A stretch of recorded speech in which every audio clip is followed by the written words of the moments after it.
in a jar.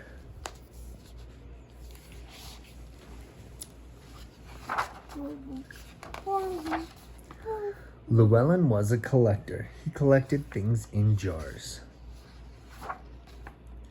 When he held a jar and peered inside, Llewellyn remembered all the wonderful things he had seen and done.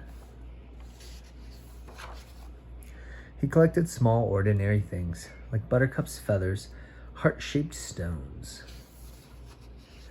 One night, the sunset painted the sky the color of tart cherry syrup. Llewellyn ventured down to the shore with as many jars as he could carry, and a little girl named Evelyn was there too. Llewellyn scooped that cherry light into his jars, and when he was done, he gave one to Evelyn. Evelyn took the jar home, and to her surprise, it glowed through the night with the memory of that sunset. From then on, Llewellyn and Evelyn collected things together. They collected things that were hard to hold, like rainbows, the sound of the ocean, and the wind just before the snow falls. They collected things you might not think that could even fit in a jar, but somehow did. They collected the wonders of winter, the newness of spring, a rainstorm and a lightning bolt, That's silly. a fox, a duck. That's silly. What are those, tadpoles? Yeah. Silly. And the long days and shadows of summer.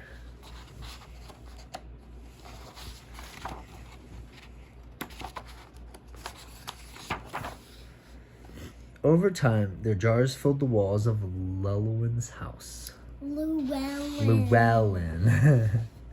But one day, Evelyn had sad news. Her family was moving to a new town. Too soon, it was time to say goodbye.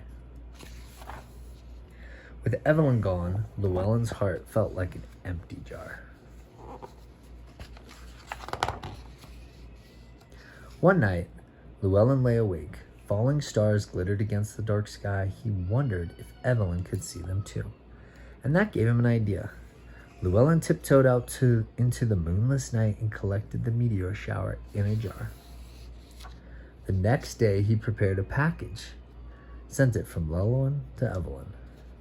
When the box arrived and Evelyn opened the jar, the stars in the night sky fell all around her. Evelyn knew just what to do. She collected the sounds, the crowds, and the bright night lights of her new home and sent them back to Llewellyn. And so, when the golden leaves of autumn began to fall once again, Llewellyn set out to collect a jar full for Evelyn, and a little boy named Max was there too. Luckily, Llewellyn brought an extra jar.